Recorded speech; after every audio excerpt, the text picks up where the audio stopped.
but they hardly cooked. I lost so much weight in the 4 weeks or 3 weeks that I was there, that everything was, and the child could not tolerate the milk straight from the cow. We boiled it, but it wasn't enough. So he got sick, got diarrhea, and I saw the diaper, and it was worse and worse. I had to do something. I didn't know where a doctor is. I asked, Ruzhina was her name. I said, Ruzhina, how do I get to a pediatrician or to any doctor? And she told me of one. And I took that diaper and I went to the doctor to examine it. And he says, why didn't you bring the baby? I said, in this cold and he's not feeling well, I just brought the diaper. So he gave me a prescription. And he said, where do you live? And I just, said a fictitious thing because I was afraid of him. And he got better after I treated him. But we did not have any food. They gave me a piece of bread, like in a concentration camp. And one day, and they endured it, and I endured it maybe for 3 weeks, and in came somebody from Bratislava that knew me. She was a beautician, and she used to do my hair. And she talked to me when Ruzhina heard her speaking to me. What she said, she was afraid. She said, even if you give me $1 million, I won't keep you, you must leave. So I said to her, I tell you what, keep him here and I'll go out and look for another apartment. So I went and I found a peasant woman who lived alone in her house.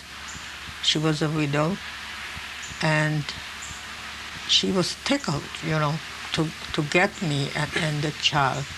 She didn't see the child yet because he was still with Ruzhina. And then I picked up the baby in the carriage, and I took very little with me because I could not manage, to wheel the thing and hold a suitcase.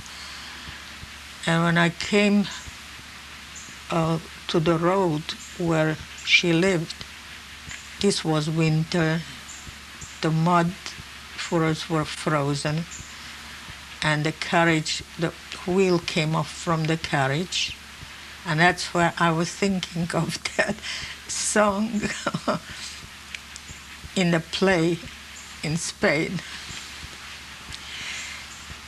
And I came there, all right. I came in. She had just slaughtered a pig, and everything, all the Hazarai was around. And she asked me what she can make for supper for me.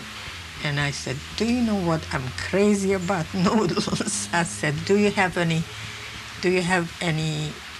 walnuts? I love walnuts with noodles with walnuts. So she made noodles, and she had the walnuts, and she brought me a big pan like this, full of noodles. And I said, where is my portion? She said, this is your portion. So I didn't say anything. I ate the noodles with the nuts, and I asked, where will I sleep? She took me into the other room. It was very clean and very nice. The beds were made it looked like a coffin. The feather beds in such a fashion and full of icons. But that did not bother me so much. I was used to that.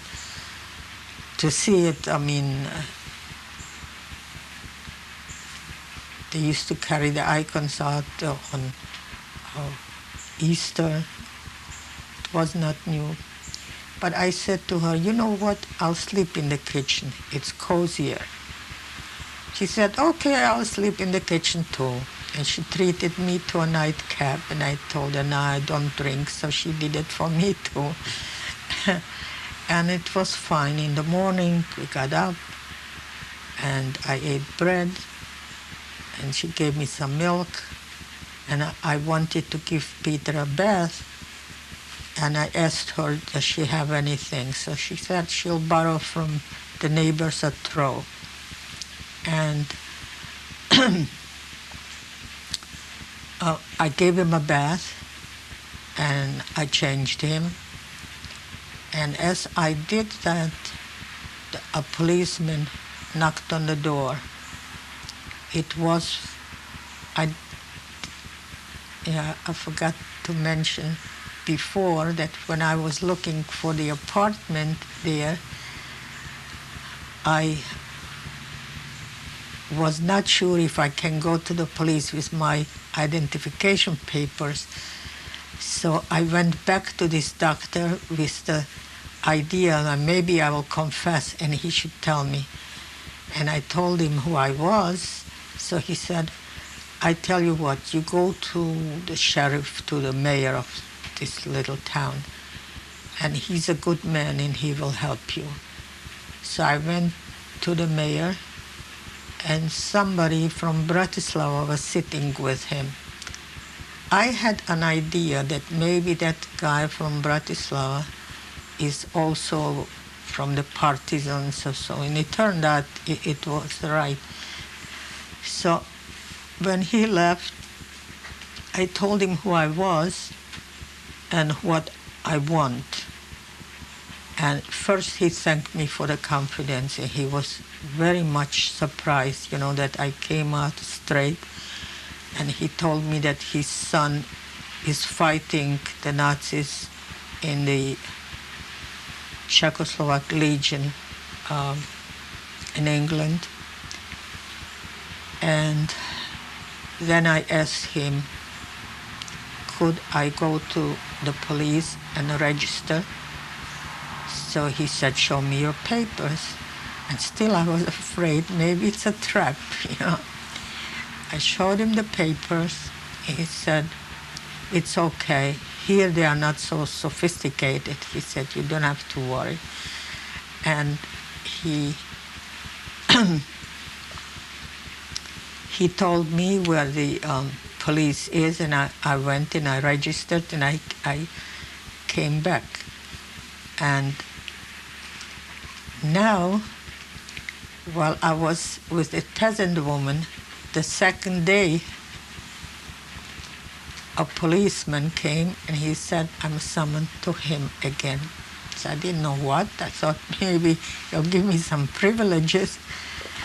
And the woman said, maybe you can get me some kerosene for my lamp. And instead, he hollered at me. He screamed on top of his lungs. He said, what did you do to me? I said, what did I do to you? He said, you gave away the secret that I'm helping you.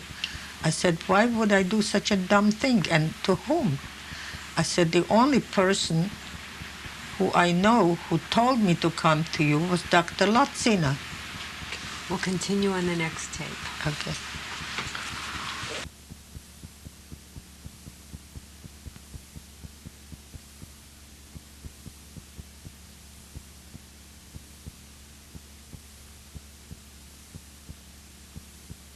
Tape 6, I'm speaking with survivor Carol Katz. My name is Lucy Samarodin. I'm the interviewer. Mrs. Katz, we were talking about when you were summoned back to the police station.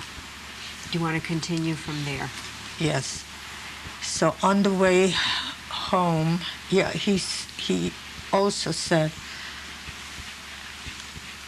I have a warrant for your arrest, but I'm human enough not to do it, but I have to do it within 2 hours. So I give you 2 hours and you have to be out of Skalica.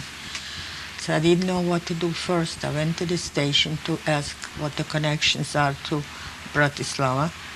And then I figured maybe I shouldn't go back to Bratislava. They don't want me anymore.